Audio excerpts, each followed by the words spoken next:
पत्नी के गांव लौट जाने के बाद मैं अकेला पड़ गया था। मेरी भी कुछ ऐसी ज़रूरतें थीं जो मैं पूरी करना चाहता था। मेरे फ्लैट के नीचे वाले फ्लोर पर एक भाभी रहती थी। मैं अक्सर उनसे हंसी जाक कर लेता था। एक दिन मेरी तबीयत बिगड़ गई और मैं ऑफिस नहीं गया। मैंने सोचा भाभी के पास जाकर टाइम पास कर लेता हूँ।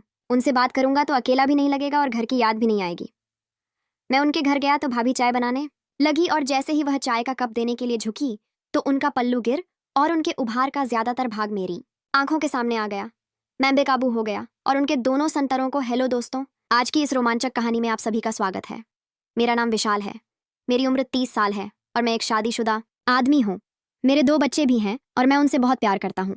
मैं झारखंड के एक छोटे से गांव का रहने वाला हूँ, लेकिन पिछले 10 साल से मैं बिहार में रहकर जॉब करता हूँ। मैं एक बहुत ही शर्मीला किस्म का इंसान हूँ, इसलिए मुझे लड़कियों से बात करने में भी शर्म आती है। शादी से पहले भी मैंने किसी लड़की से बात नहीं की थी। एक बार मेरे दोस्त की चचेरी बहन ने मुझसे बात करने की कोशिश भी की थी, तो मैंने ही उसे मना कर दिया था। मेरा मन तो बहुत करता था, लेकिन मैं किसी भी लड़की से कुछ बोल नहीं पाता था। हालांकि मैं आपको यह बता दूं कि मेरी दिलचस्पी शुरू से ही लड़कियों से ज्यादा भाभियों में रही थी। यह उस समय की बात है जब मैं बिहार में किराए के मकान में अपने पूरे परिवार के साथ रहता था।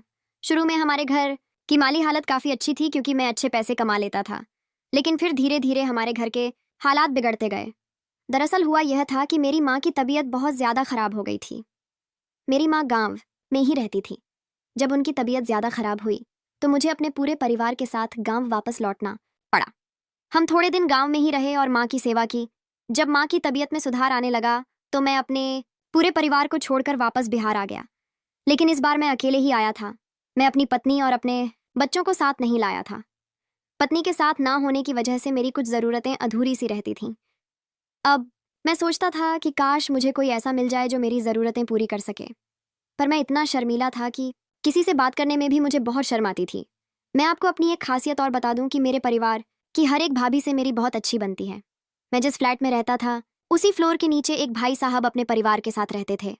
उनके परिवार में उनकी पत्नी और 2 बेटियां थीं। मेरी उन लोगों से कभी कभी हाय हेलो हो जाती थी। जब मुझे वहां रहते रहते 6 महीने से ज्यादा हो गए तो उन लोगों के साथ मेरे घरेलू संबंध हो गए थे। हम कभी कभी साथ मिलकर लंच और डिनर किया करते थे और कभी कभी साथ में घूमने भी जाया करते थे। भाई साहब मुझ पर बहुत भरोसा करने लगे थे और वैसे भी मैं एक भरोसे वाला इंसान हूँ। मैं किसी को धोखा नहीं देता हूँ। भाभी मुझसे बहुत अच्छे से बात किया करती थी और मैं भी उनसे हंसी जाक कर लिया करता था। जब भाई साहब घर पर नहीं होते थे और भाभी को हॉस्पिटल या बाजार जाना होता था तो वह मेरे साथ ही जाती थी। इस बीच हम आपस में बहुत सारी बातें किया करते थे और मुझे भाभी का स्वभाव बहुत पसंद आने लगा था। भाभी जब भी अपने घर पर कुछ स्पेशल खाना बनाती थी तो वह मेरे लिए भी भिजवाती थी। एक बार की बात है कि तबीयत खराब होने की वजह से मैं काम पर नहीं गया। भाभी की दोनों बेटियां स्कूल चली गई थी और भाई साहब भी ऑफिस जाने के लिए निकल गए थे। मैं अपने कमरे पर अकेला ही रहता था। पर जब सब चले गए तो मैंने सोचा कि भाभी के पास जाकर ही टाइम पास करता हूँ। उनसे थोड़ी देर बात करूंगा तो मेरा भी मन अच्छा हो जाएगा और मुझे घर की याद भी नहीं आएगी। जब मैं भाभी के पास गया तो वह किचन में कुछ काम कर रही थी। मुझे देखते ही वह बोली, क्या हुआ देवर जी, आज आप काम पर नहीं गए? मैंने कहा, नहीं भाभी, आज थोड़ी तबीयत खराब है और मुझे घर की भी बहुत याद आ रही है। बहुत दिन हो गए हैं। मैं अपने बच्चों से नहीं मिला हूँ और अपनी पत्नी प्रिया को भी नहीं देखा है। मैं भाभी से किसी भी तरह की बात करने में नहीं शर्माता था, इसीलिए मैंने उनसे कहा, भाभी आपको तो पता ही है कि हर आदमी की एक ज़रूरत होती है और मेरी पत्नी भी बहुत दिनों से मेरे पास नहीं है। कभी कभी तो लगता है कि उड़कर उसके पास पहुंच जाऊं। और इतना कहकर मैं हंसने लगा। वो बोली, बात तो आप सही कह रहे हो देवर जी। मैं समझ सकती हूँ कि आप पर क्या बीत रही है। आप थोड़ी देर यहीं बैठो, मैं आपके लिए चाय बनाकर लाती हूँ। आपको चाय पीकर छोड़ा अच्छा लगेगा। इतना कहकर भाभी चाय बनाने लगी। मैं भाभी को भी देख रहा था। वह बहुत ही प्यार से मेरे लिए चाय बना रही थी। थोड़ी देर बाद वह कुछ लेने के लिए झुकी तो उनके गोरे उभार मुझे दिख गए। वो नज़ारा बहुत ही सुंदर था और उसे देखकर मेरी तबीयत भी थोड़ी थोड़ी ठीक होने लगी थी। उनके भारी और गोरे उभार का ज्यादातर भाग बाहर झांक रहा था। मेरी निगाहें रह रहकर उनके इन कयामाती उभार की ओर उठ जाया करती थीं, और जब भी ऐसा होता था तो मेरे तन बदन में एक हलचल सी मच जाती थी। भाभी कहने को तो काम कर रही थी, पर उनका पूरा ध्यान मेरी हरकतों पर था। मेरी नज़रों का भाव समझकर वह मन ही मन खुश हो रही थी। भाभी समझ चुकी थी कि मैं क्या देखने की कोशिश कर रहा हूँ और वह भी इस बात पर खुश हो रही थी। थोड़ी देर बाद भाभी मेरे लिए चाय लेकर आए और मुझसे बोली, यह लीजिए, पी लीजिए। मैंने कहा, अगर आप पिलाओगी तो ज़रूर पाऊंगा भाभी। और इतना कहकर हम दोनों हंसने लगे। भाभी बोली, आप बहुत ही शैतान हो रहे हो। मैंने कहा, अगर आपको अच्छा लग रहा है तो मैं और भी शैतानियां कर सकता हूँ। मेरी तबीयत खराब है। अगर आप मेरी बात मान लोगी तो मुझे बहुत अच्छा लगेगा। मुझे पता था भाभी का भी मन है, लेकिन वह दिखावे का विरोध करने लगी। थोड़ी देर बाद जब वह चाय का कप उठाने के लिए झुकी तो उनका पल्लू गिर गया। अब तो मेरी हालत और भी ज्यादा खराब हो चुकी थी। मैंने कुछ ना सोचते हुए उनको गोद में उठाया और कमरे में ले गया और उनसे जी भरकर प्यार किया। मैंने बहुत मेहनत की थी, तब जाकर उनको खुश कर पाया। मेरी मेहनत देखकर वह बोली, अरे आपकी पत्नी तो आपसे बहुत खुश रहती होगी। भाभी बोली, तुम्हारे भाई साहब तो मुझ पर ध्यान ही नहीं देते हैं। मैं बिन पानी मछली की तरह तड़पती रहती हूँ, पर उनका मुझ पर तो कोई ध्यान ही नहीं रहता है। वह ऑफिस से आते हैं और खाना खाकर चुपचाप सो जाते हैं। मैं उनके लिए तैयार बैठी रहती हूँ, पर वह मेरी तरफ देखते भी नहीं है। मैंने कहा, कोई बात नहीं, अब से मैं आपको वह सब दूंगा जो आपको मिलना चाहिए। इतना सुनकर भाभी मेरे गले लग गई। अब यह सिलसिला रोज ही चलने लगा था। मैं भाई साहब के ऑफिस निकल जाने के बाद थोड़ी देर के लिए भाभी के पास जाया करता था और उन्हें मजे दिया करता था। इन सब के बाद मैं ऑफिस जाया करता था। कभी कभी भाभी को यह डर सताता था कि मैं कहीं किसी को कुछ बता ना दूं। मैंने भाभी से कहा था, आप बिल्कुल भी फिक्र मत करो, मैं एक बहुत ही भरोसे वाला इंसान हूँ। मैं औरतों की बहुत कद्र करता हूँ और मैं आपको कभी भी धोखा नहीं दूंगा। ये सिलसिला चलता रहा और हम दोनों एक दूसरे के बहुत करीब आ चुके थे।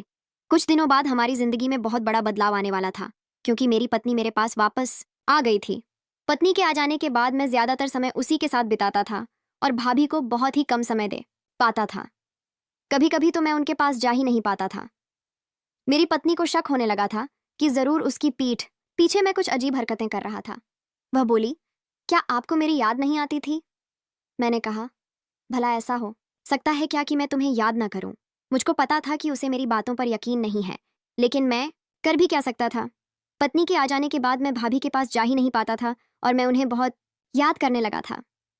एक बार जब मैं उनके पास गया तो भाभी बोली, आप बहुत ही चेंज हो गए हो।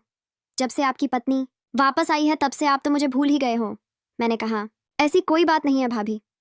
उसको मुझ पर थोड़ा थोड़ा शक होने लगा है और वह मुझको आपके पास नहीं आने देती है। मैं फिर भी आपके लिए समय निकाल लेता हूँ और आपके पास चला आता हूँ। थोड़ी देर बातें करने के बाद हम दोनों आपस में समा गए और फिर मैं ऑफिस चला गया। कुछ दिनों बाद मेरी पत्नी को मेरी शर्ट पर लिपस्टिक के निशान मिले। अब तो उसका शक यकीन में बदल चुका था, जो बोली, मुझे पहले से ही पता था कि तुम्हारा उस चुड़ैल के साथ चक्कर चल रहा है। मैं अभी जाकर सब कुछ भाई साहब को बता दूंगी और तुम दोनों का पर्दाफाश कर दूंगी। मैंने कहा, प्लीज तुम ऐसा कुछ भी मत करो, मैं आप कभी भी उनसे बात नहीं करूंगा। वह इतना गुस्से में थी कि रोने लगी और बोली, मैं गांव में आपकी माताजी की सेवा करने में लगी हुई थी, आपके बच्चों को पालने में लगी हुई थी और आप इधर मुझे धोखा दे रहे थे। क्या आपको शर्म नहीं आती? क्या यह जरूरतें हैं आपके लिए? इतनी ज्यादा जरूरी है कि आप अपनी पत्नी को धोखा दे दोगे? अरे अगर मैं इतने दिनों तक आपके बिना रह सकती हूँ तो आप क्यों नहीं रह पा रहे थे? आपने मेरे बारे में एक बार भी नहीं सोचा, अपने बच्चों के बारे में एक बार भी नहीं सोचा। अगर फिर भी आपको उस औरत से इतना ही प्यार है तो आप मुझसे कह दीजिए, मैं अभी के अभी यह घर छोड़कर चली जाऊंगी और आपकी जिंदगी में कभी भी वापस नहीं आऊंगी। औरत सब कुछ बर्दाश्त कर सकती है, पर अपने पति का बंटवारा बर्दाश्त नहीं कर सकती और मैं भी बर्दाश्त नहीं करूंगी। अगर आपको मेरे साथ रहना है तो मेरा ही बनकर रहना होगा, नहीं तो आप मुझसे कह दीजिए, मैं गांव चली जाऊंगी और वहीं रहकर माताजी की सेवा करूंगी। मैं समझ चुका था कि मैंने अपनी कुछ पलों की ज़रूरतों के लिए अपनी पत्नी का दिल दुखाया है। मैंने उससे माफ़ी मांगी और बोला, आगे से कभी भी ऐसा नहीं होगा। तुम कहीं भी मत जाओ और मेरे साथ रहो। तुम मेरे लिए सब कुछ हो, हमारे बच्चे मेरे लिए सब कुछ हैं। मैं तुम लोगों के बिना ज़िंदगी नहीं जी पाऊंगा। इसके बाद से मैं कभी भी भाभी के पास नहीं गया। मैंने उनको भी सारी बात बताई और उनसे भी माफ़ी मांगी। कमेंट करके ज़रूर बताइएगा कि आपको यह कहानी कैसी लगी। अगर आपको यह कहानी पसंद आई हो तो इसे लाइक करें और अपने दोस्तों के साथ भी शेयर करें। आगे भी ऐसी रोमांचक कहानियों के लिए हमारे चैनल को सब्सक्राइब करें और बेल आइकन दबाना ना भूलें।